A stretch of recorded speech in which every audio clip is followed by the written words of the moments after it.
entrevista com o treinador do Bragantino. Vamos lá então, já liberados. 8h28, ao vivo, começa a entrevista do técnico Maurício Barbieri do Bragantino. Barbieri, Everson, boa noite. Prazer mais uma vez falar contigo ao vivo aqui na 102 FM. O time perde a invencibilidade neste momento do segundo turno do campeonato.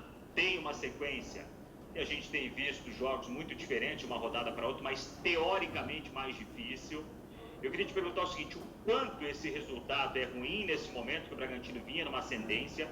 E também queria aproveitar, porque nós aqui ficamos na dúvida se o VAR estava funcionando ou não, e se no lance do impedimento, o árbitro, e geralmente no lance de impedimento o árbitro não é acionado para ir até a cabine, se você conseguiu ver, ouvir o que ele disse, por que é que ele tinha ido até a cabine, já que teve um lance também que a bola pega no braço do zagueiro do Atlético Paranaense no segundo tempo, e sequer o jogo parou para se checar se foi pênalti ou não. Boa noite. Boa noite, Everson. Prazer falar com você novamente. Primeiro, em relação ao primeiro ponto que você tocou do resultado, né? Claro que é um resultado que nos deixa frustrados.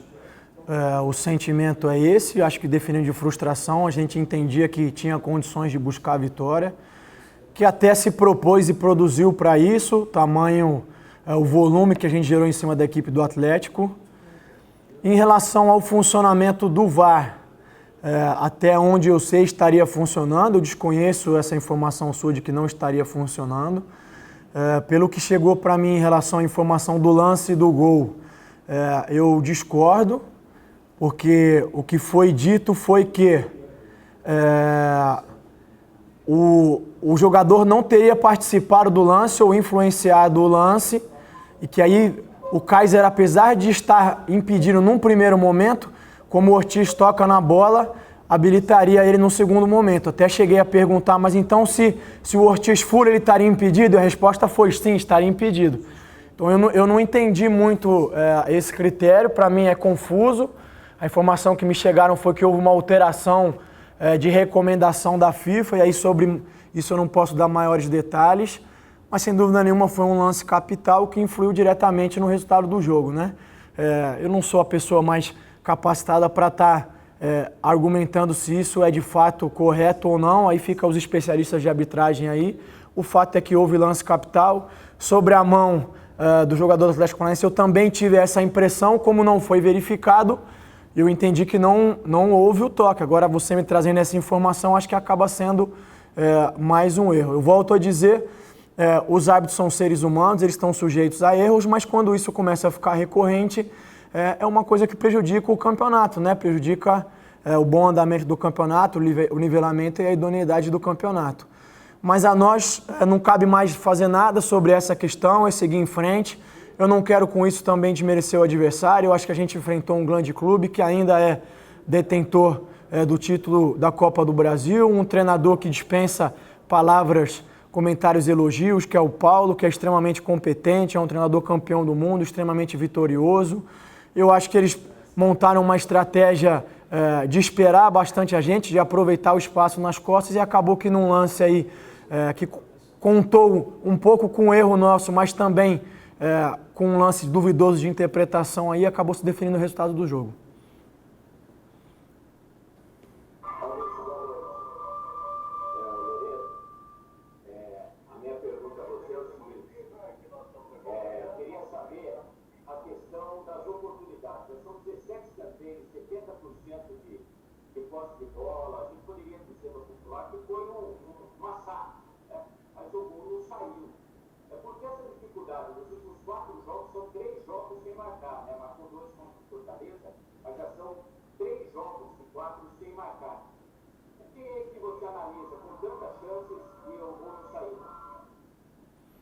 Olha, Luiz, é difícil ter uma resposta clara e exata sobre isso, e essa é uma questão que não incide só sobre mim como treinador, mas a todos os treinadores de uma maneira, eu digo a nível mundial.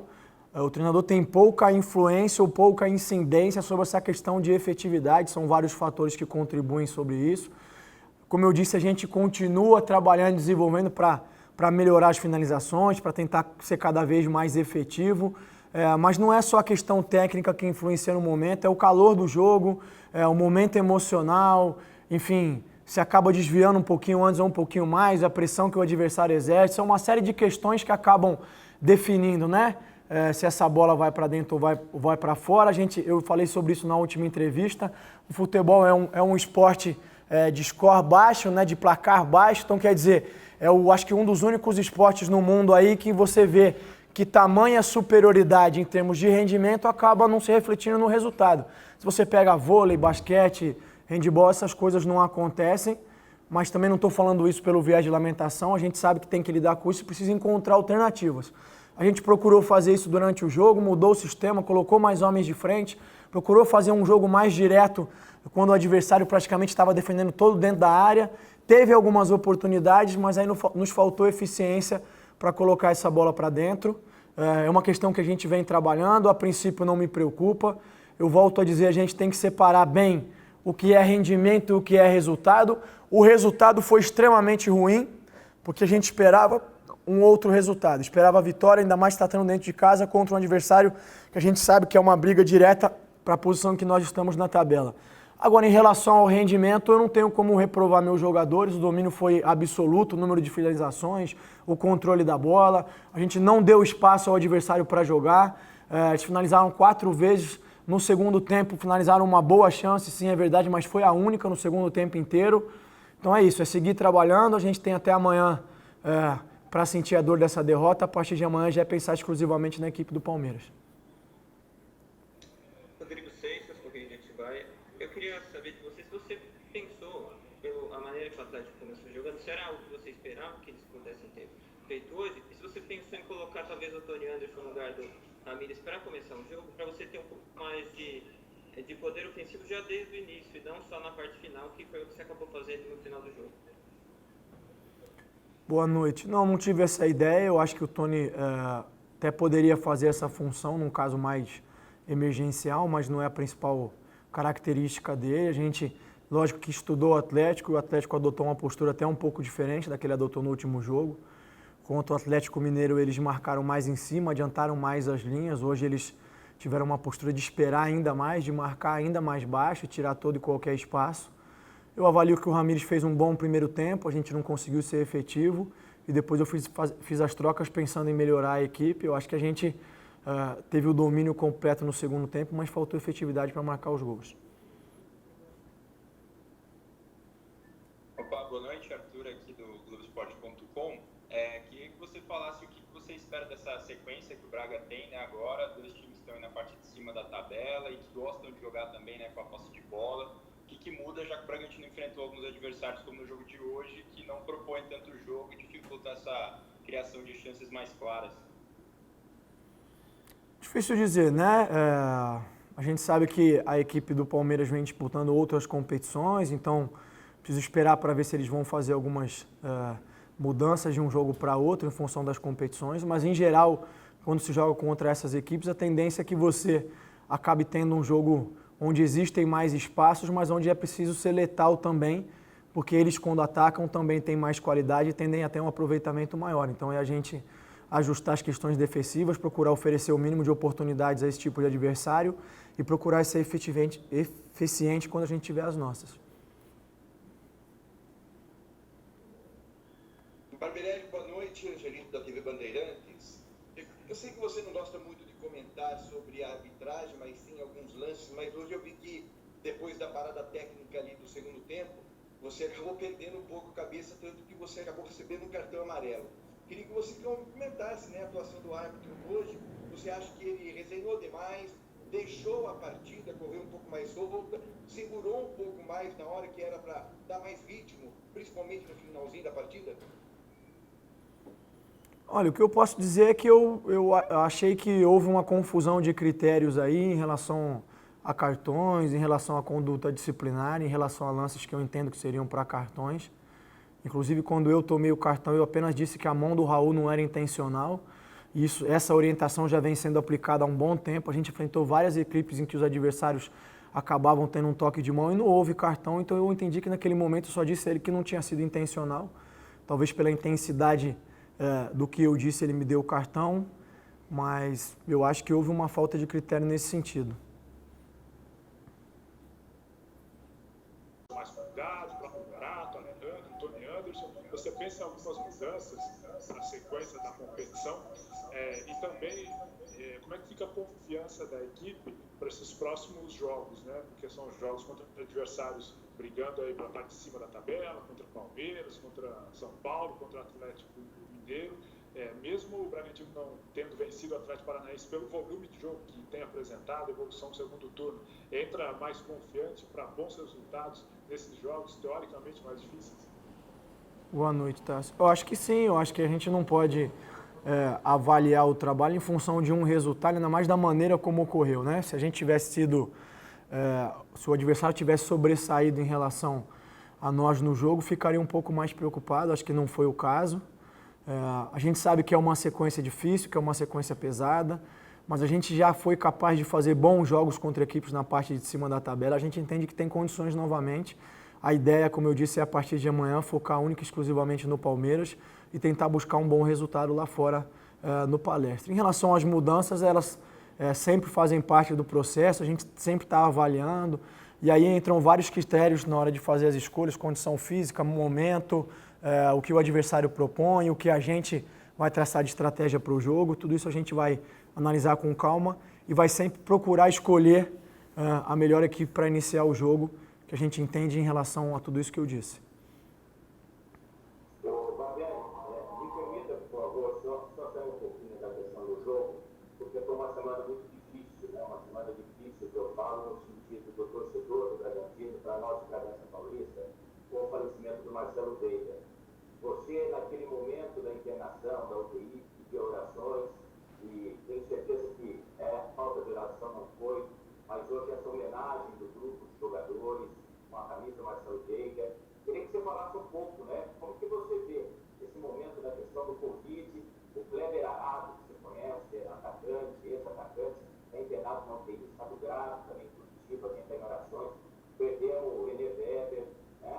Como que você vê no meio do futebol todas essas questões com esse problema da pandemia e o fato triste da gente ter perdido também, no caso nós de Bragança Paulista, um treinador representativo, marcante na história desse clube?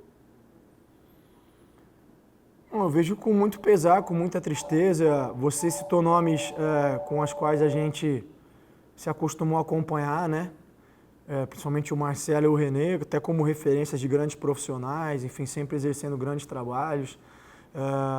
Mas eu acho que isso se estende a uma sociedade, a sociedade de maneira geral, né? O número de mortos é muito grande, muitas famílias perdendo entes queridos, são pessoas que não voltam. Uma pandemia que realmente tem sacrificado a todos nós, mesmo aqueles que por sorte não têm sido acometidos pela doença, também têm sofrido uma agressão em termos de confinamento, de sofrimento mental, enfim, as crianças nas escolas. Acho que é um período conturbado, muito difícil, e nessa hora que a gente começa a relativizar as coisas e entendem que os resultados do futebol, sem dúvida nenhuma, eles são importantes para o torcedor, são importantes para nós, profissionais do futebol, mas em relação à vida de uma maneira geral, eles têm uma importância inferior, né? Tem outras coisas que são muito mais importantes, que é numa semana que a gente entra aí, inclusive de Natal, que é de poder estar bem com os familiares, com saúde, que a gente possa agradecer, possa orar por aqueles que têm sido acometidos por essa doença tão terrível que a gente enfrenta. Em relação à homenagem ao Marcelo, eu acho que é mais do que justa. Até lamento que a gente não tenha sido capaz de coroar hoje com uma vitória. Nós gostaríamos de dar esse presente à família do Marcelo, mas não foi possível. Fica a nossa homenagem, o nosso carinho e a certeza de que toda essa história que ele construiu jamais será apagada. Então, volto a dizer, ele tem todo o nosso respeito e o carinho e vai ter para sempre do torcedor bragantino, tenho certeza disso. Barbieri, sobre o Palmeiras, novamente, já é um adversário que não é tão novidade assim, mas em cada momento que você enfrentou com o adversário da sua estreia, era um treinador diferente, né? Queria que você comentasse um pouco disso também, a gente fala que o futebol é bem dinâmico, dessas mudanças, preparação para um time novo, ainda que você já tenha enfrentado várias vezes, né? A gente vai avaliar com calma, né? Na verdade, a gente até chegou a fazer um jogo contra o novo treinador, mas era a estreia dele, ele praticamente nem tinha conduzido treinamentos, que foi o jogo da volta da Copa do Brasil. O Palmeiras vinha numa sequência muito boa de resultados, né? Até essa derrota recente para o Inter. Como eu falei, a gente vai analisar com calma, vamos ver as mudanças que eles promoveram durante esse período, quais devem ser as estratégias que eles devem usar e procurar explorar os pontos que a gente entende que sejam favoráveis à nossa equipe, sem perder a nossa identidade. Isso é importante sempre frisar. O Red Bull Bragantino já vem atuando de uma maneira bastante intensa, agressiva, procurando ser bastante dinâmico, procurando agredir os adversários. Isso a gente não vai mudar, mas claro que tem que ter sabedoria para fazer os ajustes em função do que o adversário pode apresentar. Barbieri, bom, agora você ganha uma semana inteira aí para poder enfrentar o Palmeiras, né? E depois tem o São Paulo aqui em Bragança Paulista, são 2 equipes. Te preocupa já esse resultado de Bragança Paulista, hoje menos 3 pontos? Como se preparar para estas 2 partidas? E outra pergunta, te preocupa também os times que estão ali atrás se aproximarem e empurrar o Bragantino novamente ali perto do Z4? Boa noite. Não me preocupo porque a gente depende exclusivamente de nós mesmos, né? Algumas rodadas atrás a gente estava muito mais embaixo e se hoje a gente está em cima é por mérito nosso. Eu tenho certeza e convicção de que a gente tem condição de continuar aumentando o nosso rendimento, de buscando as vitórias, como eu disse anteriormente, até de brigar por coisas maiores. Em outras oportunidades eu disse que a gente tinha que manter os pés no chão, não tem nada definido. Especialmente porque o futebol, como a gente abordou aqui até no início da entrevista, é um esporte imprevisível. Mesmo você tendo um rendimento superior e jogando melhor, você está sujeito a enfrentar as derrotas, como foi o caso de hoje.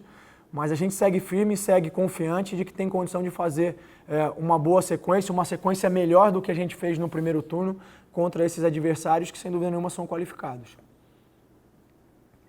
Barbieri, Emerson de novo aqui da 102 FM, para a gente encerrar a nossa parte aqui, desde já agradecendo. A gente sabe que jogador, principalmente quando você começa a ter uma sequência positiva, como o Bragantino estava tendo, quer jogar sempre. Como é que você analisa essas pausas do Bragantino tendo sempre uma semana para trabalhar, agora o jogo dia 27, logo depois do Natal, claro, depois já um bom tempo de novo, mais uma semana para trabalhar. Isso, no momento para o time que estava embalado, é ruim? E esses adversários agora, alguns deles envolvidos em Copa Libertadores e também Copa do Brasil. É melhor você ter esse tempo para trabalhar ou seria melhor ter continuado a sequência já com jogos no meio de semana e também no final de semana em função aí desse bom momento que você e o time estavam vivendo? E também sobre o departamento médico, como é que estão os jogadores que hoje estão no departamento médico? Te perguntem no caso do Elinho e também do próprio Lucas Evangelista. Primeiro, em relação ao tempo, né? O treinador, lógico, claro, sempre prefere ter tempo para trabalhar, para ajustar, para conseguir avançar em determinados pontos, mesmo num momento de crescimento e num bom momento, como você frisou, o treinador sempre dá preferência por ter tempo, porque tem tempo de recuperar os jogadores, tem tempo de consolidar as suas ideias, tem tempo de desenvolver os jogadores individualmente, então isso sempre é positivo. Agora, a preferência por ter tempo ou não, nesse caso específico, lógico que nós gostaríamos, como todo treinador, toda equipe gostaria de estar disputando Libertadores, Copa do Brasil e Campeonato Brasileiro ao mesmo tempo, sobre isso não há o que fazer, né? Não tem como esticar o calendário, as datas são essas e tenho certeza que as equipes que estão enfrentando essa restrição de tempo estão ali contentes por estarem tendo essas oportunidades. Se isso vai ser vantagem ou não, é difícil responder. Pode ser que a gente pegue uma equipe que esteja mais desgastada e aí cabe a nós tentar imprimir ritmo e intensidade. Pode ser que essas equipes consigam trocar os jogadores e isso também dá nova vida ao elenco, porque mais gente tendo oportunidade consegue manter a competitividade, não existe fórmula do sucesso. Então, a gente tem que se preocupar com o nosso desempenho e encarar sempre com muita seriedade todos esses jogos aí. Valeu, gente. Valeu, Maurício. Obrigado. Eu já mando o restante da programação.